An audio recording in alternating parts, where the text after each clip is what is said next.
Bueno, bueno, es un placer tener hoy a nuestra invitada Marcela Cruchaga de la Universidad de Santiago de Chile. Marcela obtuvo su título en Ingeniería de la Universidad de Buenos Aires y su doctorado en la Universidad Técnica de Cataluña. Desde 1997 ha sido profesora de Ingeniería Mecánica en la USACH.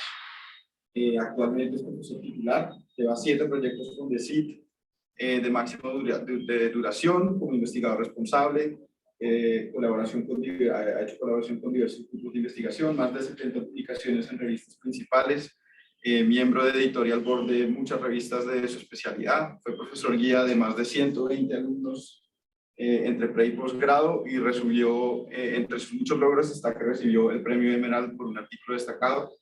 Su investigación se centra en métodos numéricos para problemas de fluidos con superficie libre, interacción de fluido y estructura, incluyendo vibraciones, y también ha trabajado en problemas de transferencia de calor computacional y conformado de metales, que es parte de lo que nos va a presentar hoy en el modelamiento de estructuras, de interacciones entre estructuras y fluidos. Bueno, tenemos un aplauso inicial para nuestro.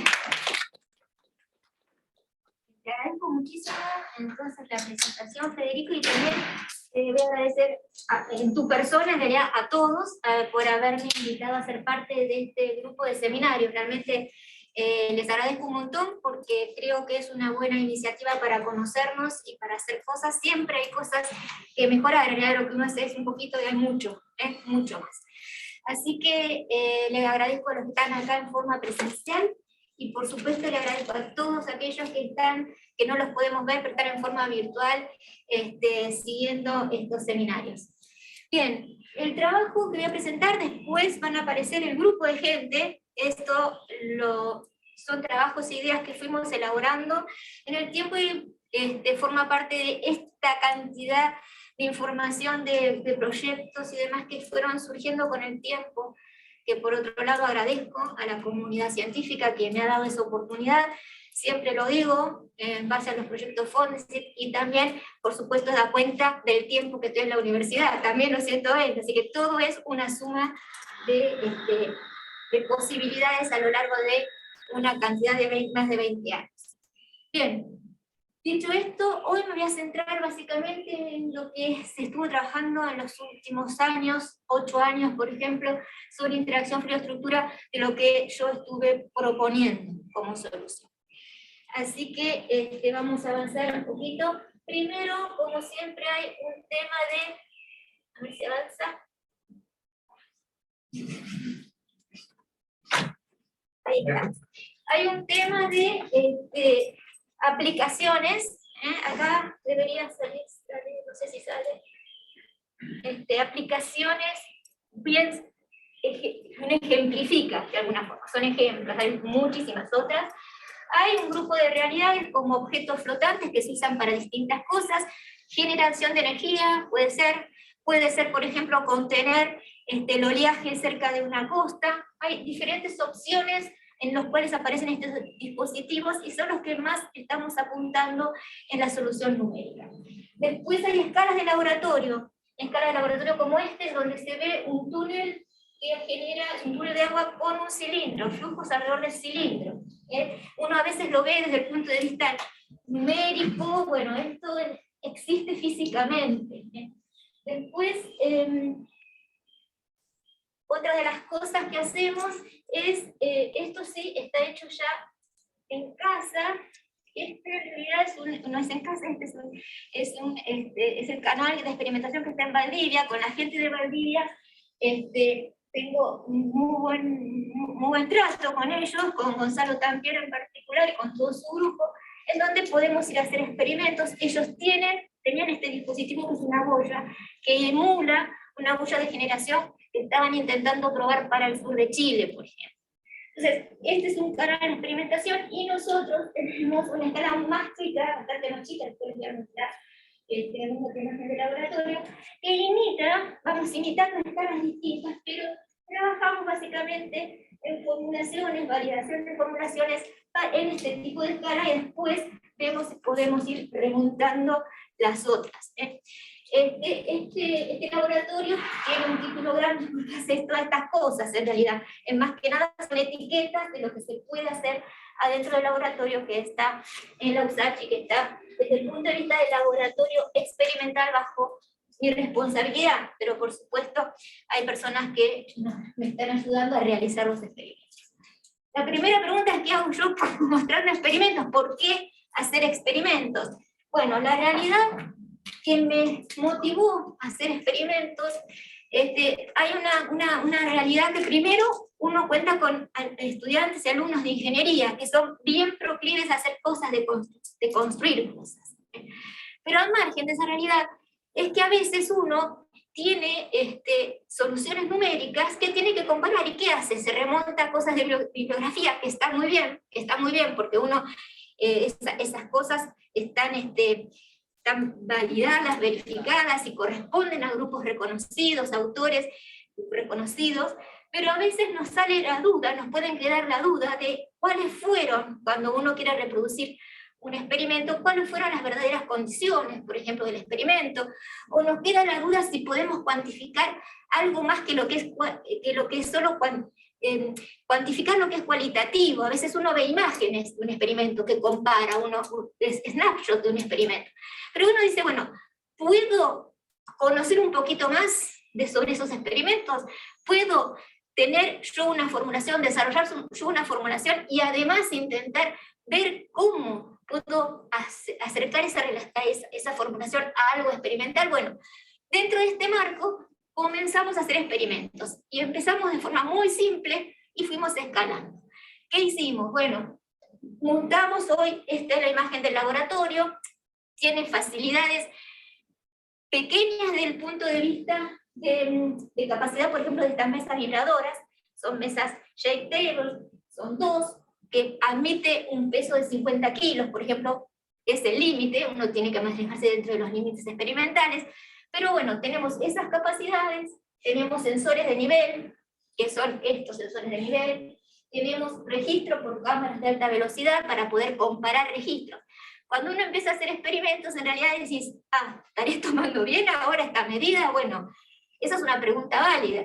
¿Lo que estoy tomando acá es observable acá o al revés? Entonces, lo que hacemos es matchar información, comparar información entre distintas formas de medición y asegurarnos que lo que estamos observando dentro de lo que las capacidades del equipo es lo adecuado. Y por eso después usar las formulaciones y validarlas. Entonces, hacer el experimento me permite tener una herramienta experimental que puedo conocer qué le estoy dando como input al problema en forma un poquito más refinada, un poquito más conocida, bien determinada. Los resultados pueden ser, normalmente a una acción tengo una respuesta, normalmente puede haber respuestas que son un poquito más, como dice ahí, que necesitan un análisis más estadístico. Ahí, cuando pasan estas cosas, y esto tiene que ver con matemática y tiene que ver con computación, porque cuando uno tiene que ir, por ejemplo, a analizar imágenes, tiene que hacer procesamiento de imágenes, y eso lo hacemos también. Usamos a veces cosas de software existentes, libres, o también tuvimos que desarrollar algunos, y eso lo desarrollamos como ingenieros, pero hay mucha matemática atrás de capturar imagen. También hay mucha matemática si uno quiere hacer análisis estadístico. Y eso, bueno, son herramientas que nosotros usamos, que, en la medida que vamos aprendiendo a usarlas, en la medida que vamos aprendiendo a usarlas. Esas son entonces, estas son el grupo de capacidades, y estas son las razones básicas por qué hacer los experimentos. Y la otra cosa es que lo que hacemos entonces es recolectar datos experimentales, hacer a veces modelos analíticos más simples, que normalmente en este tipo de cosas puede ser flujo potencial, por ejemplo, y después nosotros tenemos los modelos que no son modelos de flujo potencial, son modelos completos de Navier-Stokes con un poco más de peso atrás. Entonces vamos haciendo comparaciones. Esto es en forma resumida o más abreviada de lo que hacemos. Acá hay una serie de experimentos, no sé si que son todos distintos distintos experimentos, este no lo voy a lanzar porque, que involucran, como pasó acá, es el vinita derrame de una columna de agua sobre un objeto, la columna, perdón, el dam problem, conocido como el problema de rotura de una presa. Existen análisis numéricos de la bibliografía, reporta. Bueno, nosotros hicimos el experimento e intentamos empezar a comparar entonces experimentos, bibliografías, nuestro código y demás, código de desarrollo todo. Cosas que imitan, por otro lado, una realidad como esta, que en realidad lo hace a escala, así que hay que después hacer escalas, es otro dolor de cabeza escalar, pero bueno, tenemos esto que podemos simular, y estas otras cosas, que esto es una mampara flexible, ante condiciones de sloshing, esto también es un sloshing con distintas partículas, bueno, y uno empieza a qué hacer, bueno, si uno tiene algún análisis numérico que hacer, seguimiento de partículas, y entonces, desde el punto de vista numérico, y también el experimental, que hay que seguir partículas, por ejemplo. En fin, estas son, en resumen, resumidas cuentas, las capacidades que tenemos y lo que intentamos hacer. Esto es un ejemplo solo que corresponde al sloshing, al problema de sloshing, experimentales con soluciones numéricas. Esto es un barrido en frecuencias, es decir, el sloshing uno lo excita con determinadas frecuencias y amplitudes, hace barrido en frecuencias, acá hay un registro de distintas amplitudes, y lo que ve es el registro del oleaje en determinados puntos, son puntos que uno tiene fijo en los sensores, y ve que pasa, por ejemplo, por la primera resonancia, baja, y después se aparecen otras resonancias, pero bueno, son cosas que uno puede ver, y también puede ver efectos tridimensionales, registrarlos y después intentar hacer el análisis y comparar. Esto es una serie de trabajos que se hicieron, lo que después también va a aparecer una lista. Lo que querría mostrar es que hay una serie de códigos, todos son códigos distintos. Estos son 3 códigos distintos los cuales los grupos de trabajo, a través del grupo de trabajo se tiene acceso, y se hace comparación de distintos códigos, de distintas metodologías, para, por ejemplo, un problema determinado, o para problemas en distintas condiciones. En este caso. Bien, ahora voy a pasar directamente a tres básicas cosas que se fueron sumando en el tiempo y desarrollando. Esta es la primera aproximación que hicimos. Antes de seguir, quiero decir que, por ejemplo, el tema de superficie libre es un tema de superficie libre en donde probamos se programaron dentro del código propio 2 metodologías básicamente de seguimiento de superficies de interfaz. Cuando uno tiene esa herramienta, dice, a ver, yo si puedo seguir interfaces, ¿podré seguir sólidos? Entonces empezamos a intentar adaptar esa herramienta al tema de seguimiento de sólidos. Que es muy distinto, que por empezar es bastante distinto. Las dificultades que tiene una superficie libre para su seguimiento no las tienen los sólidos. Los sólidos pueden tener otros problemas. Ahora después los vemos. Si no los comento, después por ahí me lo pueden preguntar. ¿Pero qué resolvemos? Resolvemos básicamente las ecuaciones de Navier-Stokes en forma numérica, y hacemos lo primero que intentamos hacer es tomar el sólido, tomar una sección del dominio completo donde estoy resolviendo esas ecuaciones, tomar el sólido, determinar su contorno, su figura, en su contorno con puntos, y seguir esos puntos lagrangianamente de esta manera, en donde numéricamente la velocidad b, esta es la velocidad que le corresponde a los puntos del contorno, interpolados, esas velocidades se interpolan de acuerdo a la solución que tengo del Navier-Stokes, pero además, acá hay otro ingrediente importante, que esta solución del Navier-Stokes tiene, para imitar el sólido, una viscosidad acá muy alta. Con eso me garantizo que los gradientes de velocidad dentro del sólido son tendientes a nulos, eso se ve, gradientes espaciales, eso se verifica además. Y por otro lado, bueno, con este seguimiento, ¿hasta dónde podemos analizar? ¿Qué cosas podemos analizar? Eso es alguna de las cosas que vamos a ver después.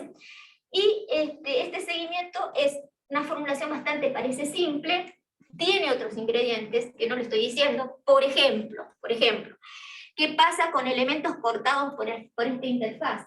Y ahí recuperamos lo que hacemos en superficies libres. La interfaz me determina que ese elemento tiene que ser integrado de una forma especial. Entonces la integración que estamos usando numérica para eso es distinta. Y no es una integración en donde sumo puntos de Gauss, por ejemplo. No es eso. Es dividir el elemento. Es dividir el elemento lo mejor posible por donde está la interfaz. Son cosas distintas. Y el sólido no es flexible todavía. No. En este caso esto es para sólido rígido. El último de los tres, el último de las metodologías va a ser sólido flexible. Bueno, esto fundamentalmente entonces, para centrarnos un poco básicamente de cómo resolvemos las ecuaciones de Navier-Stokes, vamos a tomar las ecuaciones de Navier-Stokes, lo voy a llamar mediante este operador, voy a decir simplemente para reducir la nomenclatura, Esto corresponde a cuando tengo superficies libres, o podría ser interfaces entre sólido y líquido, pero en principio son estos dos formulaciones que hemos desarrollado. Esta es la que corresponde a un seguimiento tipo euleriano, es este level set, tipo level set, conocido. Y el que les mostré antes, la adaptación a través de la velocidad del punto, del propio del punto en espacio, es el lagrangiano. Bueno, normalmente, obviamente, uno tiene que tener las condiciones iniciales y de contorno. Y esto me voy a detener un poquito, no mucho, pero lo que sí es cómo estamos haciendo la forma débil de este problema. La forma débil del problema de fluidos se escribe dentro del grupo de lo que se llaman formulaciones estabilizadas, que son conocidas. Empezaron a finales de los 80, corrieron todos los 90, y ahora ya hay unos avances, formulaciones estabilizadas muy extendidas en uso, pero son formulaciones estabilizadas que lo que hace es definir entonces una función test, una función que la voy a elegir igual a este operador, pero aplicado al grupo de funciones que elijo como funciones de solución, que en el fondo, en el mundo discreto, estos van a ser, el espacio de solución van a estar reemplazados por lo que son mis funciones de forma, de acuerdo al tipo de elemento que uso, ¿no? Pero esto es lo que se está haciendo básicamente, y hay una forma de elegir esta función, que es adicional a esta. Vamos a ver qué produce cada una de ellas. En particular, voy a elegir unos parámetros que se llaman parámetros de estabilización multiplicados por el operador aplicado al espacio de solución B y Q de velocidades y presiones, y los voy a aplicar en forma reducida porque puedo o no tomar todos o algunos sumandos de esta ecuación. Entonces eso es lo que se hace. ¿Me pregunta, Marcela?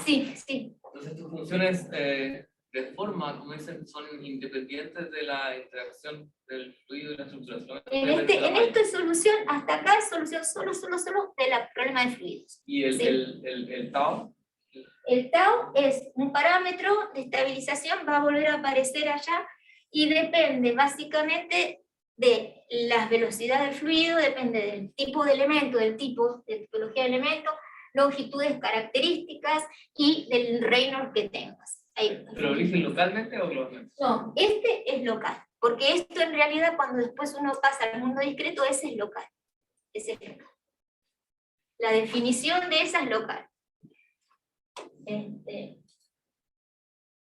Entonces, bueno, operando un poco con esas, ahora ya en el mundo discreto, pasé abruptamente del mundo continuo al mundo discreto, pero bueno, pasando al mundo discreto, independientemente hasta el momento de qué tipo de espacio uso, solución, me quedarían términos en donde tengo primero la parte que pesa a la ecuación solo lo que corresponde a las funciones de las funciones solución, y el otro está aquí, que es la que me pesa lo que llamamos función de ponderación, podríamos llamarlo función de ponderación aparte, o el que aplica justamente las condiciones donde aparecen los taus.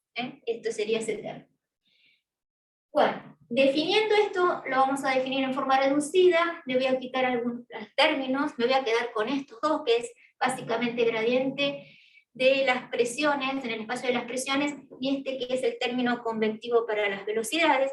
Básicamente con esto, fíjense que aquí esto lo quito, esto también depende mucho del tipo de elemento. Fíjense, si fuese en el mundo discreto, que tengo elementos lineales, esto no aparece por naturaleza, porque son derivadas segundas en el espacio. Entonces, si son lineales no aparecen, pero bueno, yo asumo, independientemente, lo pongo en forma, no lo tomo.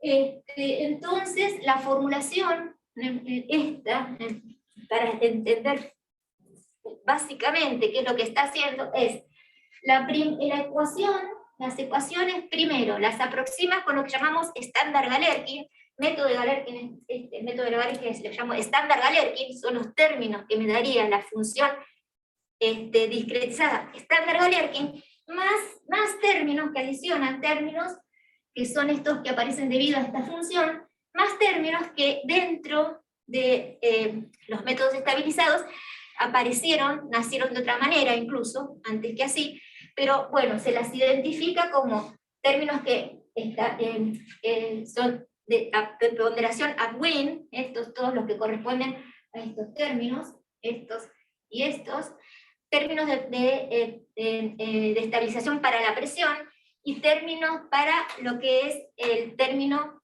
que corresponde a la continuidad del método.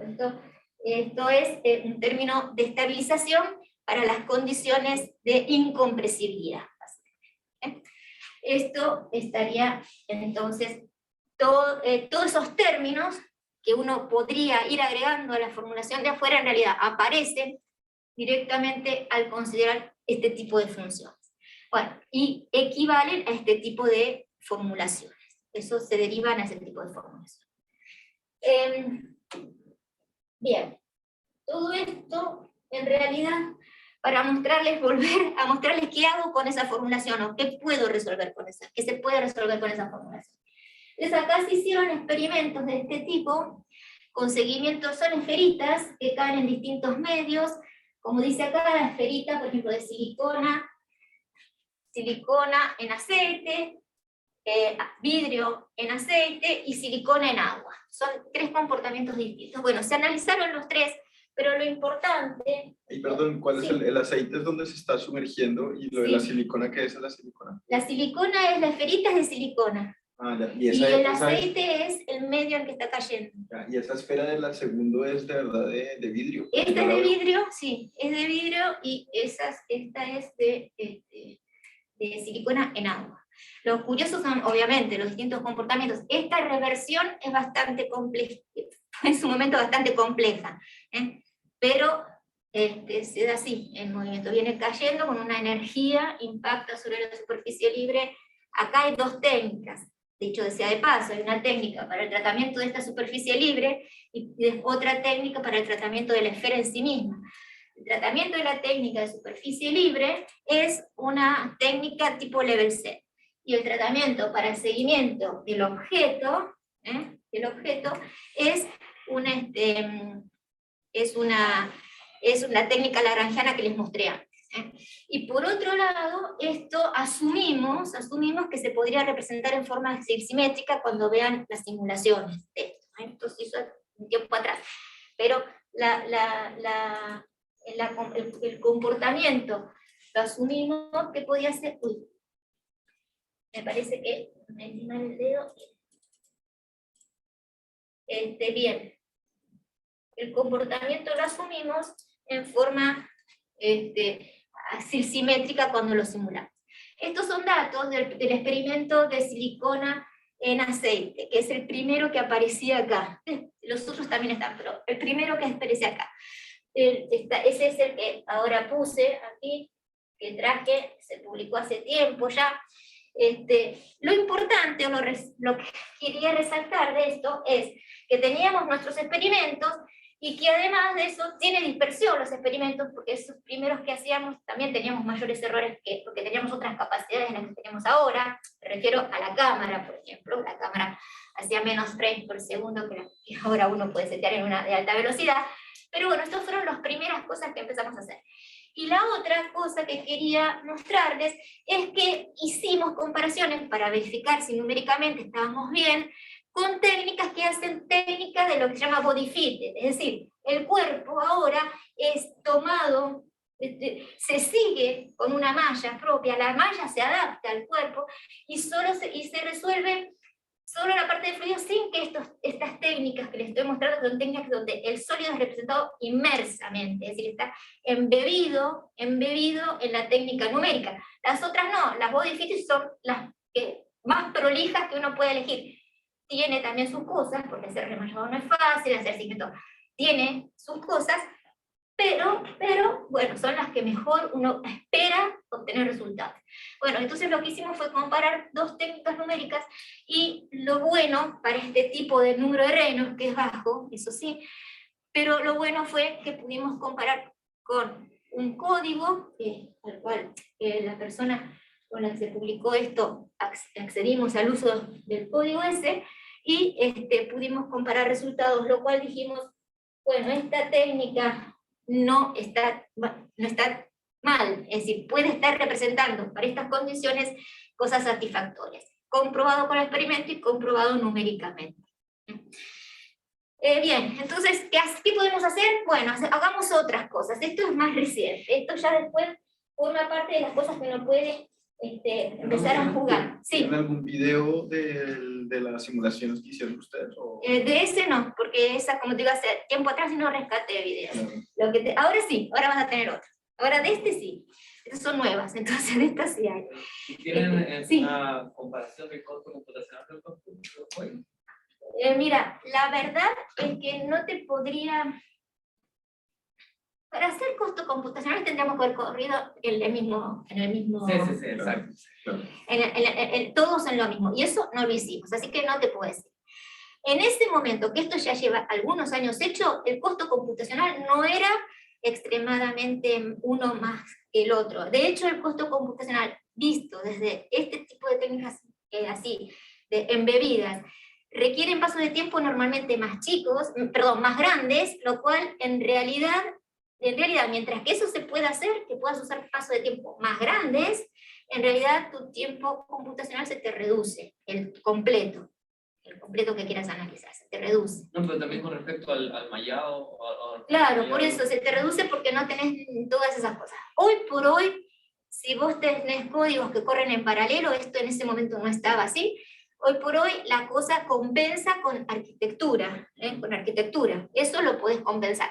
Pero sinceramente esa comparación en igual arquitectura, en igual cosa, en esto no se hizo, así que no te puedo decir. Lo que sí te puedo decir, que las técnicas de este tipo, lagrangianas, siempre han mostrado frente a otras que admiten soluciones para pasos de tiempo más grandes. Eso sí, al menos de la experiencia que yo tengo numérica. A estos números de reinos, cuando ya sumamos otros, ya la cosa cambia, porque la exigencia pasa por la exigencia del fluido en realidad, no del movimiento. Tengo una consulta. Sí. ¿Cómo implementan la entrada del sólido en líquido a través de una condición de contorno? En este caso no. En la próxima va a aparecer una condición de contorno. En este caso evidentemente el sólido tiene su contorno determinado por puntos, se mueven por los puntos, esas velocidades son determinadas por las ecuaciones de Navier-Stokes en el fondo interpoladas, y el sólido, como es rígido, es simulado con una viscosidad artificial. Eso es lo que se hace.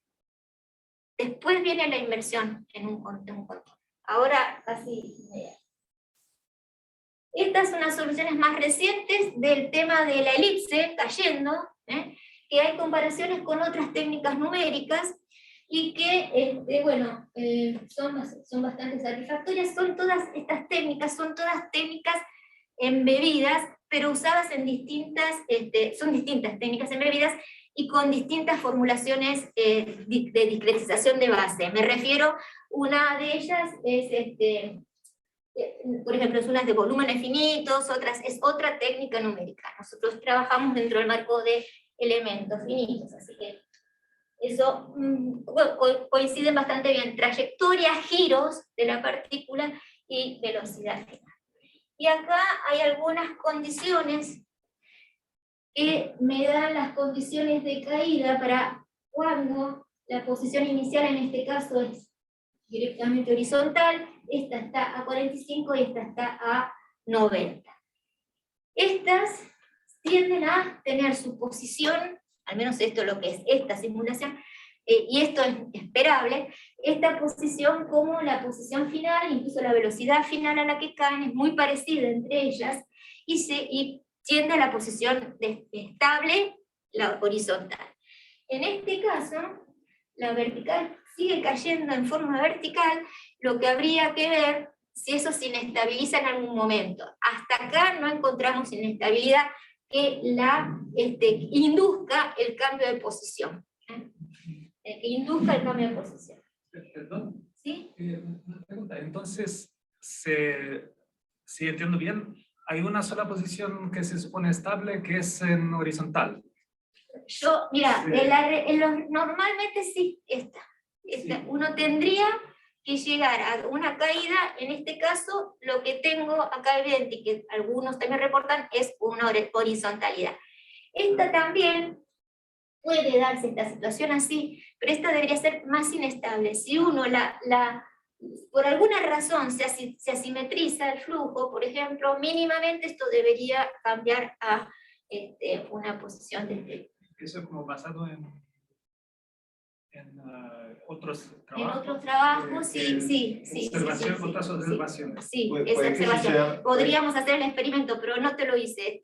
Esas son cosas que son las cosas que uno podría hacer. Pero No, solo para entender sí. cuál es. Pero puede que sí sea estable, lo que pasa es que el otro es globalmente estable. Exactamente, Entonces sí, puede que sí sea estable, pero... exactamente, sí. De esto y de algunas soluciones estables en métodos numéricos, creo que da mucho para hablar, porque hay gente que, por ejemplo, el flujo alrededor de un cilindro está altamente también estudiado, y mucho para iniciar las perturbaciones que aparecen, ejemplo, que son los famosos vórtices von Karman. Para iniciar esas fluctuaciones, no solo para iniciarlas antes, porque a veces es para ganar tiempo que se hace, pero si no, se pone una inestabilidad en el flujo como condición inicial, para iniciarla, para perturbarlo e iniciar la vorticidad. Bueno, se hace. A veces, entonces, ¿por qué aparecen los vórtices sin hacer esa perturbación? Por ejemplo, bueno, ahí mi opinión es que a veces aparecen simplemente por un tema de redondeo numérico. Cuando uno lanza un método numérico, tiene una estructura atrás que se va generando errores. Incluso la malla puede no ser simétrica. En este caso sí sabemos que la malla es perfectamente simétrica, que esto va por el medio y demás. Pero puede haber varias cosas que inducen una inestabilidad y se puede generar. Después hay que ver si esa inestabilidad, y lo que pasa normalmente, que después de una inestabilidad, la solución sí es física. Sí es física. Eso al menos es hasta donde alcanza lo que he experimentado y lo que he visto. ¿Sí? Bien, segunda forma de tratar, que es, tal vez aquí nos acercamos un poco más a lo que es flexible, sigue siendo rígido, es sumar a las ecuaciones Navier-Stokes ahora una ecuación de movimiento para el sólido. Seguimos resolviendo todo Navier-Stokes en un dominio, esto ya ahora importa menos, lo que pasa dentro del sólido en el dominio del fluido, porque ahora lo que hago es tener mi sólido afuera y aplicarle acá las ecuaciones de equilibrio. Problema, como todo el mundo que hace esto sabe, es la transferencia de información, que es lo que preguntaba. ¿Cómo transfiero las condiciones? El movimiento de esto es un desplazamiento y además una velocidad, y de este lado tengo que transmitirle las fuerzas sobre el objeto. Y entonces las fuerzas que son las fuerzas hidrodinámicas, de presiones hidriscosas, básicamente. Y esto es lo que se hace, está representado acá, dicho fácil, pero tiene una arquitectura atrás numérica para poderlo calcular, y es lo que alimentamos estas ecuaciones acá. Y, por otro lado, al revés, ¿cómo se entera el fluido de la velocidad? Bien, dos cosas. Al fluido lo que hago es ponerle de un instante a otro, le pongo al sólido donde llegó con su posición. Pero ahora le tengo que hacer que entienda que este contorno que está aquí, lo llamo yo como un contorno interno, en donde le tengo que transferir la velocidad que tiene el sólido. Bien, y esta velocidad que tiene el sólido, la velocidad del sólido se la tengo que transmitir, le tengo que avisar al fluido, ahora tenés otra velocidad, internamente. Bien, eso es lo que hacemos. ¿Cómo lo hacemos? Básicamente, esas dos cosas, dos operaciones. Cálculo de las fuerzas y transferencia de la información del sólido al fluido. Lo hacemos en forma, nuevamente, dentro de las ecuaciones, que son las ecuaciones, estas son las mismas ecuaciones. Acá debería decir W, esta es la W que yo usé. Las ecuaciones, escritas de forma residual, más un término de penalización. Eso es lo que hacemos. Esto funciona, obviamente, como ya empezamos a ver con los métodos numéricos, la tendencia es que esto tiene que satisfacerlo mientras que la discretización sea cada vez más pequeña. Entonces, cada vez más pequeña me acerco más a algo mejor. Esta penalización es lo que estamos usando para transferir el movimiento. ¿En dónde lo probamos? Lo probamos en estos casos, que había algún reporte, en algunos casos sí, en algunos casos no, de movimiento impuesto. Esto es simplemente movimiento impuesto. En este caso ni siquiera estoy resolviendo la ecuación del sólido. No la estoy resolviendo, dije, bueno, le impongo el movimiento, a ver qué pasa. Bueno, movimientos verticales, movimientos horizontales y movimientos rotacionales. Entonces, estos son los verticales, los horizontales y los rotacionales. Y esto además es dentro de lo que se llama flujo alrededor de un cilindro, es decir, lo que además este cilindro tiene una velocidad acá que está dentro de un canal, lo que sería físicamente un canal, en donde circula velocidades de acá para allá, así que tendría los vórtices von Karman estándar, tendría las perturbaciones estándares para ese rayon, más lo que induce el movimiento del objeto. Y con eso hicimos comparaciones. También hay una serie de trabajos hechos, pero básicamente, y este es básicamente el esquema. El cálculo de las fuerzas, no sé si viene, me parece que no se los comenté, requiere de alguna información adicional para hacerla. Lo que estamos haciendo ahora es tomar a este sólido, bueno, una opción, puede haber otras, tomar a este sólido, sumarle como si fuese una malla, pero no es una estructura de una malla pegada a él, que se mueve con él, que se mueve junto a él, y en esos puntos de esa malla, con los valores de las velocidades y presiones si quieren, pero las presiones son las que están aquí, no pasa nada, eso es más fácil capturarlo. El problema son los gradientes de velocidad, que justamente en estos casos, como son viscosos, justamente por eso los usamos como representativos de ver cómo funcionan las cosas. En ese caso, tenemos una malla adicional a este objeto que se mueve con este objeto. Y en esa malla seleccionamos puntos para integrar lo que serían las fuerzas viscosas, básicamente.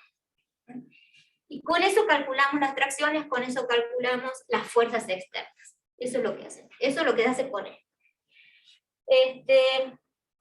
Esa malla también tiene sus historias, porque uno puede aproximar, sí. O sea, en la frontera tiene simplemente algo como colocación, no es una malla en el sentido de elementos, sino es una colocación. No es, exactamente, no es una malla en sentido finito. Ahora, ¿cómo recupero en esa malla los valores de velocidades, de presiones? La recupero a través de la interpolación de elementos finitos. Tengo que ir, ver ese punto donde está, interpolar y obtengo ese valor. Y después, para los gradientes sobre la superficie, tengo que saber cómo los interpolo. Ahí puedo elegir formas de interpolación que pueden ser cúbicas, cuadráticas, depende del número de puntos, a eso me refiero. Puedo elegir más o menos aproximación y numéricamente verificar cuánto me estoy acercando a los valores, en realidad lo que se mide acá son fuerzas de drag o de lift, los coeficientes, y eso es lo que comparamos. Bien. Y acá algunas aplicaciones siguientes a esto es el flujo alrededor de este cilindro, cómo influye en otro cilindro que ahora sí, este es un cilindro que se mueve, que tiene, están con una base, con un resorte.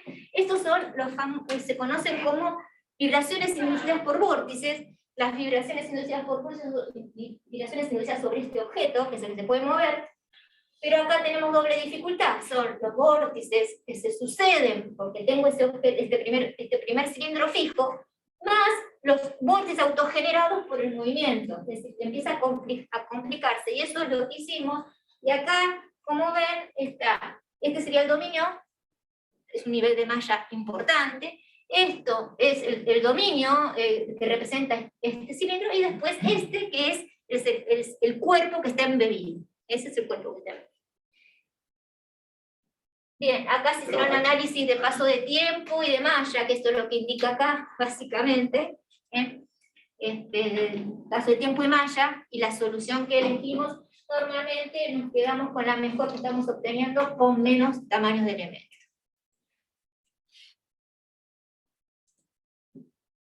Y el problema se ve así para, bueno, ese es el inicio, las condiciones iniciales del movimiento, y después ya el desarrollo del movimiento. En este caso es para este Reynolds y para una distancia entre cilindros de 4 veces su diámetro. ¿Ese segundo cilindro está agarrado de algo? O sea, está sí, ahora se mueve por la velocidad. El movimiento del cilindro es inducido por las vorticidades, incluso por la vorticidad autoinducida, si quieren, la que induce. Exacto, sí. Pero no está agarrado de nada. Tiene acá un resorte. Ah, bueno. Sí, tiene un resorte. Sí. Tiene un resorte. ¿Y cuántos puntos necesitas poner en el círculo alrededor? Mira, esto normalmente, también es algo que uno, depende del tamaño de malla base, por empezar. Sí, exacto, ¿no? depende. Así que, depende de ese tamaño, así que si yo te digo le ponemos 100, pero dependería de ver cuánto es el tamaño que tiene abajo. Imagino que debe haber una condición de estabilidad para el tamaño de tiempo, el tamaño de malla. Mira, hay dos cosas, con el tamaño de la estabilidad te lo gobierna el tamaño de malla base, que es en donde resolves el método. Ahora, la precisión con que estás obteniendo el resultado te depende del número de puntos con que describas el contorno. Porque cuanto más te aproximas a describir la geometría correctamente, más es mejor. Pero en realidad pasa por eso. Vos podrías tomar menos puntos, 5 puntos, no sé, pero vas a representar un pentágono, no ese cilindro, entonces no puedes compararlo directamente. Incluso generas aristas geométricamente internas, que bueno, que eso te inducen a otro comportamiento, y ahí sí se te puede volver inestable, pero no es solo un problema de cuántos puntos, es un problema de que el problema pasó a ser otra cosa, y generas vértices internos. Este es el problema de discretización. Pero el sólido es solamente poligonal, ¿no? En este caso es exactamente, son puntos que es poligonal, y yo lo respeto, ¿no? Podríamos hacerle cosas. Hay un montón de técnicas para hacer suavizado de superficies, ajuste de curvas. Por el momento, yo eso no hago, respeto lo que puedo seguir, que es puntos vinculados con rectas. Así que normalmente para el número de puntos, este caso, ponele 80, 100 puntos en el contorno, pero depende de la malla base. Eso no es costoso. Como es una cosa lagrangiana, tampoco es costoso buscar las velocidades de esos puntos, dentro de todo, porque uno puede hacerlo por sectores, sectorizar la búsqueda, porque sabe por dónde se va a mover. El problema es cuando no sabes dónde se va a mover, y ahí tienen que buscar por todos lados. Bien, estas son soluciones de lo mismo para otro. Estas eran comparaciones de Reynolds. A ver. Comparaciones de Reynolds distintos con distintas separaciones, es decir, simplemente para mostrarles que hay una batería de comparaciones posibles a hacer numéricamente. Sí. 5 minutos. Sí. Bueno, perfecto. Entonces, vamos a pasar lo más rápido posible. Esto me lo salto, son condiciones parecidas a las que ya vimos. Estos son soluciones experimentales de una paleta que se mueve con este mismo método y dan satisfactoriamente bien. Voy a pasar al tercero, que es la parte flexible. Y acá es básicamente la misma idea que les conté, Solo que ahora este sólido se trata con un código aparte, es un código de mecánica del sólido que permite tratamiento de grandes desplazamientos, que permite deformaciones, que permite usar distintas condiciones dentro de las características del material y demás. El esquema es básicamente lo mismo, solo que resuelvo distinto el sólido, y los problemas, hay un problema típico que es el que voy a mostrarles, que es el flujo, cómo se mueve esa viga cuando se induce el flujo, por ejemplo, en este cilindro de sección cuadrada. Hay varias comparaciones y uno obtiene este tipo de resultado, donde el nivel de la dinámica del fluido es elevada, y el nivel de desplazamientos también, porque normalmente este es el desplazamiento vertical, acá dice 1, pero esta viga tiene 4, así que estamos hablando de que es un cuarto de su longitud, lo cual son grandes desplazamientos para la estructura. Tiene un modo tipo, un modo 1 de vibración. Este es un modo tipo 2, se cambiaron las propiedades para ese modo, y bueno, se hace un barrido de trabajo de este tipo de cosas. Para finalizar y hacer una revisión rápida, lo primero que quiero es que sepan, este es un código, todo es un código de desarrollo propio, tiene módulos distintos, yo les mostré el módulo de fluidos con varias capacidades, modularmente uno los puede acoplar, después va a aparecer los colaboradores. Diego Celentano, que trabaja acá, es el padre de la parte mecánica, térmica, hicimos cosas más en común, pero él también, y bueno, fuimos acoplando módulos de distintos.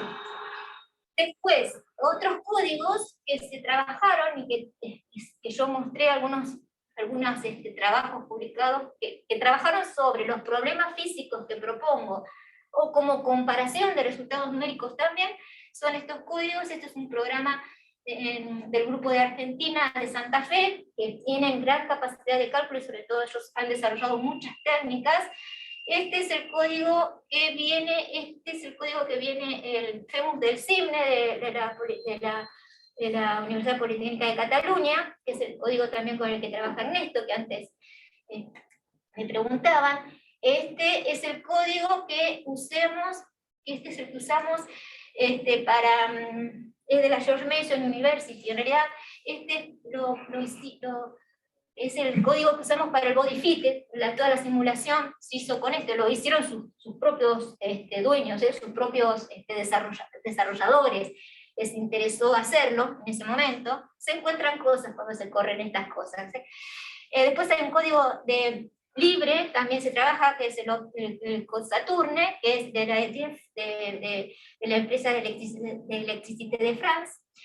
Y este código, que también es de Barcelona, pero de otro grupo, no es de este CIMNE, es de otro grupo, del Barcelona Supercomputer Center, también trabajamos con ellos. Ellos sí que tienen capacidad de cálculo, pero nunca he corrido dentro de ellos. Ellos han corrido cosas, pero yo nunca he corrido dentro de esa arquitectura. El Vulkan es de ustedes, es chileno. El Vulkan es de desarrollo nuestro, sí, es el desarrollo propio, es el código in-house.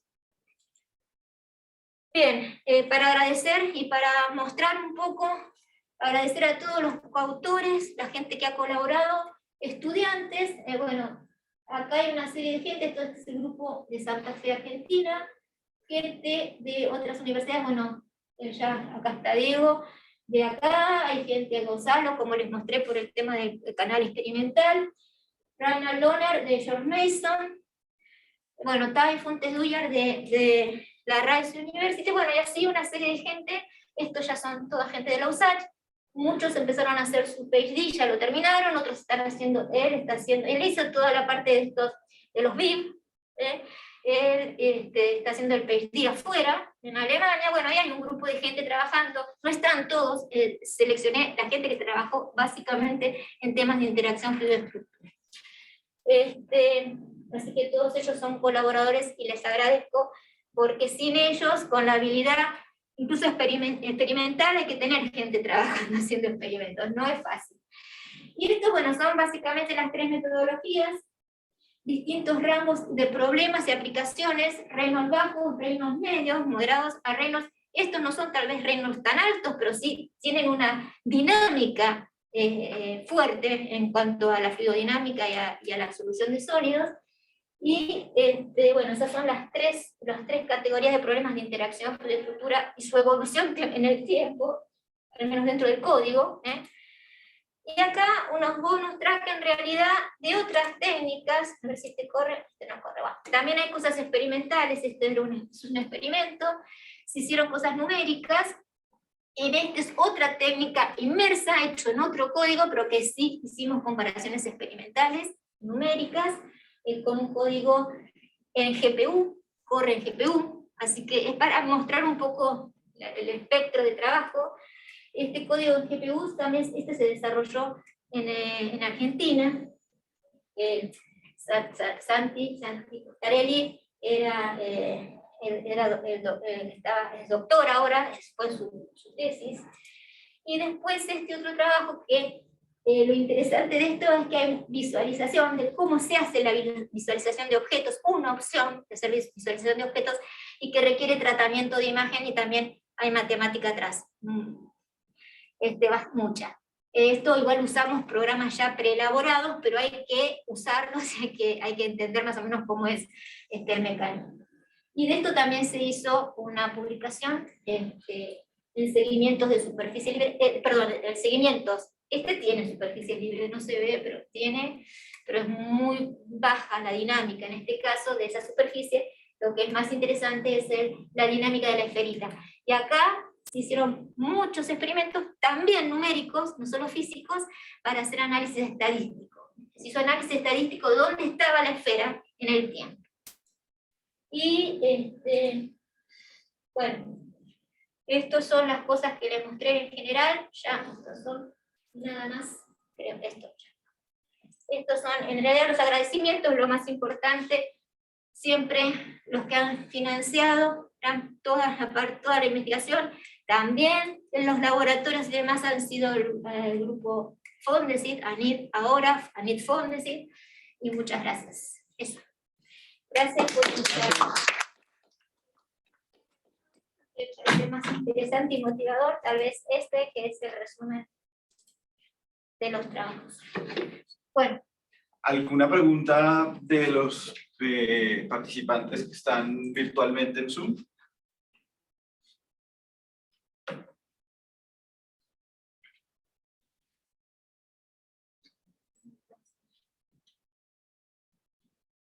Bueno, si no, hay tiempo para tal vez una preguntita aquí y si no, después la podemos molestar, Marcela. Sí, totalmente, no hay problema.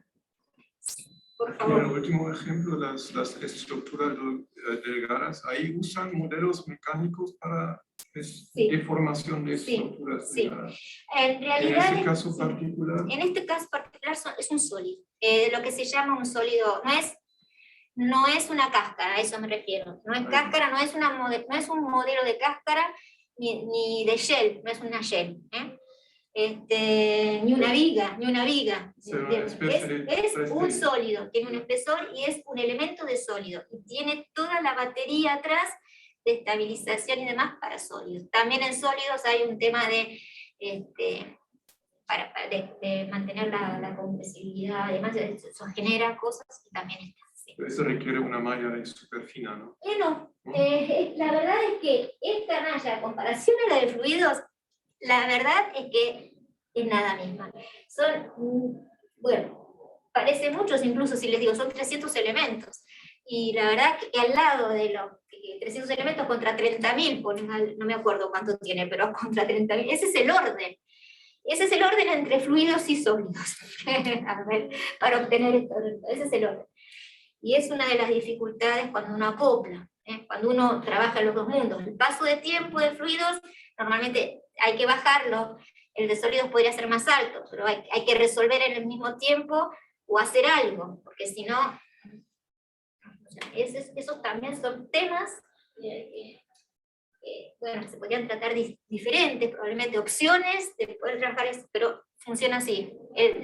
Normalmente en esto el fluido manda. Bueno, un aplauso final y cualquier otra pregunta. A participar del seminario que viene haciendo.